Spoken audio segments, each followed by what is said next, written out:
हरे कृष्णा। राधे राधे। आप सभी माताओं को होली अष्टमी व्रत की ढेर सारी शुभकामनाएं। यह व्रत माताएं अपने संतान की लंबी आयु और अच्छे स्वास्थ्य के लिए करती हैं। तो आज हम इस वीडियो में सुनेंगे होली अष्टमी की व्रत कथा। तो इस कथा को सभी ध्यान से सुने, कथा को आप बीच में ना छोड़ें। तो आइए होली माता के चरणों का ध्यान करते हुए सुनते हैं होली अष्टमी की व्रत कथा। एक साहूकार था जिसके 7 बेटे थे, 7 बहुएं थी और एक बेटी थी। दिवाली से पहले कार्तिक अष्टमी के दिन सातों बहुएं अपनी इकलौती ननद के साथ जंगल से मिट्टी के लेने के लिए गई। जहां से वह मिट्टी खोद रही थी वहां पर सरायु सेह की मान थी। मिट्टी खोदते समय ननद के हाथों से सेही का बच्चा मर गया। तब सरायु माता बोली कि तूने मेरे बच्चे को मारा है, इसलिए मैं तेरी कोख को बांध दूंगी। तब ननद ने अपनी 7 भाभियों से कहा कि मेरे बदले भाभी तुम अपनी कोख को बंधवा लो। 6 भाभियों ने तो कोख बंधवाने से इनकार कर दिया, लेकिन सबसे छोटी यानी 7वीं भाभी सोचने लगी कि यह तो मेरी इकलौती ननद है, अगर इसकी कोख बंध जाएगी तो इसका वैवाहिक जीवन कैसे कटेगा। लेकिन अगर मेरी कोख बंद भी जाएगी तो इसमें कोई परेशानी नहीं होगी, क्योंकि मेरी जो 6 जेठानियां हैं उनकी संतान से वंश तो चलता ही रहेगा। ऐसा सोचकर छोटी भाभी ने ननद के बदले अपनी कोख बंधवा ली। अब तो उस छोटी बहू के जो भी बच्चा पैदा होता वह पैदा होने के 7 दिन बाद ही मर जाता। इससे दुखी होकर उसने एक ब्राह्मण को बुलाया। उसने पूछा कि क्या समस्या है, इसका कोई समाधान बता दीजिए। तब ब्राह्मण ने कहा कि काली गाय सरायु माता की सहेली है, तुम काली गां की सेवा किया करो। तुम्हारी सेवा से प्रसन्न होकर जब काली गां तुमसे वरदान मांगने को कहे तो तुम कहना कि हे गाय माता, तुम अपनी सहेली से कहकर मेरी कोख को खुलवा दो। फिर जब तुम्हारी कोख खुल जाएगी तो तुम्हारा बच्चा जीवित हो जाएगा। बहू ने वैसा ही करने का निश्चय कर लिया।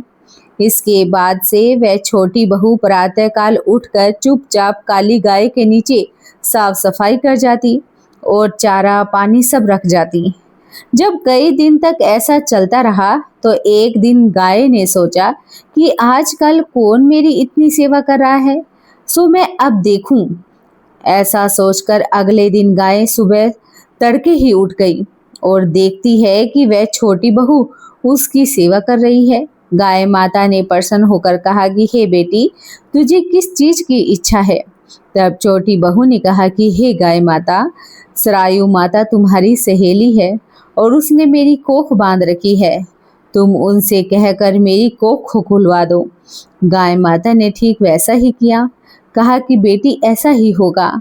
अब तो गाय माता उस छोटी बहू को साथ में लेकर अपनी सहेली से मिलने के लिए चली गई, लेकिन सरायु माता 7 समुद्र पार रहती थी।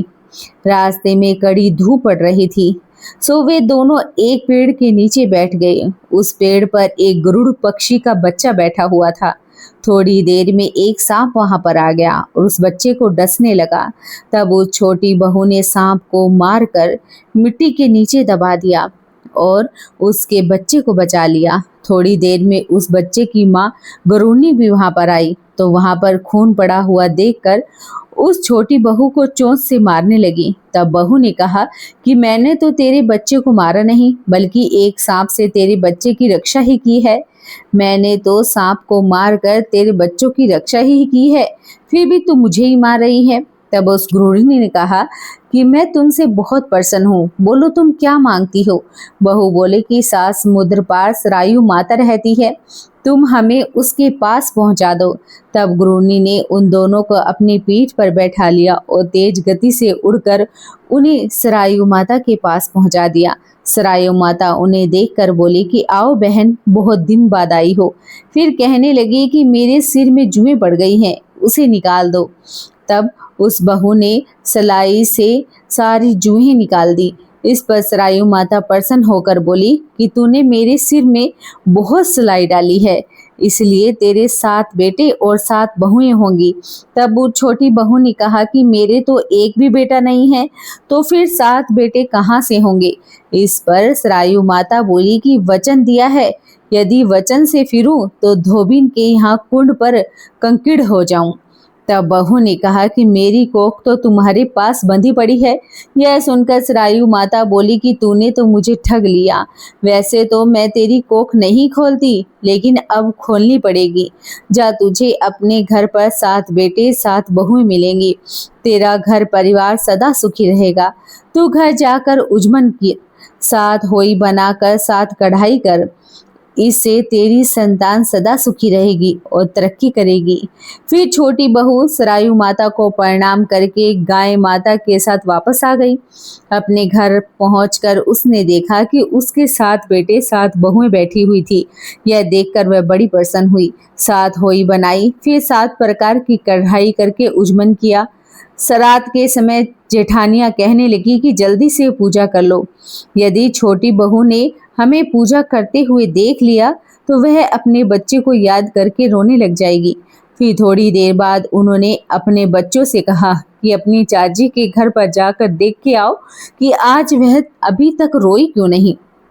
बच्चों ने जाकर देखा और लौटकर बताया कि चाची के घर तो खूब उजमन हो रहा है। यह सुनकर सभी जेठानियां दौड़ी दौड़ी उसके घर आई और पूछने लगी कि तूने अपनी कोख कैसे छुड़वा ली और तेरे इतने बेटा बहू कैसे हो गए। तब छोटी बहू ने बताया कि उस समय तुमने तो अपनी कोख बंधवाई नहीं, सो मैंने अपनी कोख बंधवा ली। तब गाय माता की मैंने सेवा की और उनके कहने से सरायु माता ने मेरी कोख खोल दी। उनके आशीर्वाद से ही इतने बेटा बहू हुए हैं। हे सरायु माता, आपने जैसे बहू को फल दिया वैसे सभी को देना। आपने जिस प्रकार से बहू की कोख खोली उसी प्रकार हमारी भी खोलना। इस कथा को कहने वाले, सुनने वाले, हुंकारा भरने वाले सभी पर अपनी कृपा दृष्टि सदैव बनाए रखना। हम सबकी संतानों को सद्बुद्धि देना। हमारी संतान को सभी प्रकार की विद्या और धन प्रदान करना। हमारी संतान को सुख समृद्धि प्रदान करा। तो बोलिए सरायु माता की जय हो। तो आइए सुनते हैं होली अष्टमी की दूसरी कथा, जिसे सुनने से संतान को लंबी आयु का वरदान प्राप्त होता है। बहुत समय पहले एक नगर में चंद्रभान नाम का एक साहूकार रहता था। उसकी पत्नी चंद्रिका बहुत ही सुंदर, स्वरगुण संपन्न थी और चरित्रवान, बुद्धिमान भी थी। उसके कई पुत्र और पुत्रियां हुए, परंतु वे सभी बाल्यावस्था में ही परलोक सिधार जाया करते।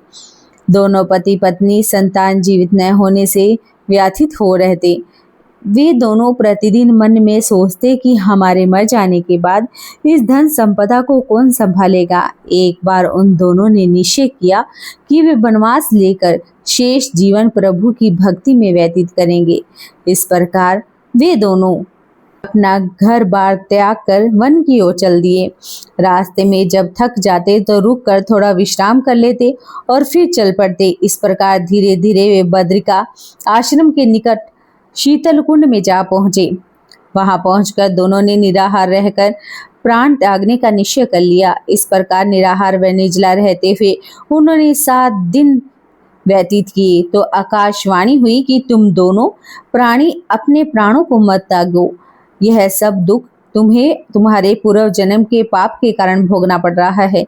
यदि तुम्हारी पत्नी कार्तिक मास के कृष्ण पक्ष में आने वाली होली अष्टमी को होई माता का पूजन और व्रत करे तो होई देवी प्रसन्न होकर साक्षात दर्शन देगी। तुम उनसे दीर्घायु पुत्रों का वरदान मांग लेना। व्रत के दिन तुम राधा कुंड में स्नान करना। तथा पश्चात चंद्रिका ने आकाशवाणी के बताए अनुसार विधि विधान से होली अष्टमी को होई माता और का पूजन किया और राधा कुंड में स्नान भी किया। जब वे स्नान इत्यादि के बाद घर पहुंचे तो होई माता ने उन्हें साक्षात दर्शन दिए और वर मांगने को कहा। साहूकार दंपति ने हाथ जोड़कर कहा कि हे माता, हमारे बच्चे कम आयु में ही परलोक सिधार जाते हैं। आप हमें बच्चों की दीर्घायु होने का वरदान दीजिए।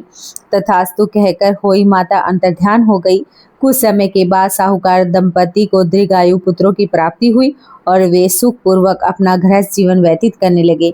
तो बोलिए होई माता की जय हो। आइए सुनते हैं होली अष्टमी की तीसरी कथा। किसी नगर में एक सेठ सेठानी रहा करते थे। उनके 7 बेटे थे। एक दिन साहूकार की पत्नी खदान में से मिट्टी खोद कर लेने के लिए गई। जैसे ही उसने मिट्टी खोदने के लिए कुंदाल चलाई, वैसे ही उसमें रह रहे सरायु के बच्चे प्रहार से आहत होकर मृत्यु को प्राप्त हो गए। तब साहूकार की पत्नी ने सरायु को रक्त वंजित देखा तो उसे बच्चों के मर जाने का अत्यधिक दुख हुआ, परंतु जो कुछ होना था वह तो हो चुका था। यह भूल उससे अनजाने में हो गई थी। अतः दुखी मन से वह घर को लौट आई। पश्चाताप के कारण वह मिट्टी भी नहीं लेकर आई। इसके बाद सरायु जब घर आई तो उसने अपने बच्चे को मृत अवस्था में पाया। वह दुख से कतार हो अत्यंत विलाप करने लगी। उसने ईश्वर से प्रार्थना की कि जिसने मेरे बच्चे को मारा है उसे भी पूत शोक का दुख भोगना पड़ेगा। इधर सरायु के श्राप से 1 वर्ष के अंदर ही सेठानी के 7 पुत्रों की मृत्यु हो गई। इस प्रकार की दुखद घटना को देखकर सेठ सेठानी अत्यंत शोकाकुल हो गए। उस दंपति ने किसी तीर्थ स्थान पर जाकर अपने प्राणों का विसर्जन कर देने का मन में संकल्प कर लिया। मन में ऐसा निश्चय कर सेठ सेठानी घर से पैदल ही तीर्थ की ओर चल पड़े। उन दोनों के शरीर में अब तक जान थी, तब तक वे बराबर आगे बढ़ते रहे। जब वे चलने में बिल्कुल असमर्थ हो गए तो रास्ते में ही मूर्छित होकर भूमि पर गिर पड़े। उन दोनों की इस दयनीय दशा को देखकर करुणानिधान भगवान उन पर दयावान हो गए और आकाशवाणी हुई कि हे सेठ, तेरी सेठानी ने मिट्टी खोदते समय अनजाने में ही सरायु के बच्चे को मार डाला है, इसलिए तुझे भी अपने बच्चे का दुख सहन करना पड़ेगा। भगवान ने आज्ञा दी, अब तुम दोनों अपने घर को जाकर गाय की सेवा करो और होली अष्टमी आने पर विधि विधान से प्रेम पूर्वक होली माता का पूजन करो। सभी जीवों पर दया भाव रखो, किसी को नुकसान न पहुंचाओ। यदि तुम मेरे कहने के अनुसार आचरण करोगे तो तुम्हें संतान सुख प्राप्त होगा। इस आकाशवाणी को सुनकर सेठ सेठानी को कुछ धैर्य मिला और वे दोनों भगवती का स्मरण करते हुए अपने घर को प्रस्थान हो गए। घर पहुंचकर उन दोनों ने आकाशवाणी के अनुसार कार्य आरंभ कर दिया। इसके साथ ही ईर्ष्या द्वेष की भावना से रहित होकर सभी प्राणियों पर करुणा का भाव रखना आरंभ कर दिया। भगवत कृपा से सेठ सेठानी पुनः पुत्रवान होकर सभी सुखों का भोग करने लगे। अंतकाल में स्वर्गगामी हो गए। बोलिए होई माता की जय हो। अगर आपको हमारे इस YouTube चैनल की एक कथा पसंद आई हो तो आप चैनल को सब्सक्राइब करना बिल्कुल भी ना भूलें। वीडियो को लाइक और शेयर ज़रूर करें। आपसे हाथ जोड़कर प्रार्थना है कि कमेंट में ज़रूर लिखें जय हो होई माता की। होई माता आपकी समस्त मनोकामनाओं को पूर्ण करे, आपका जीवन सदैव सुखमय बना रहे। जी मंगल कामना के साथ आज की वीडियो को समाप्त करते हैं। हरे कृष्णा, राधे राधे।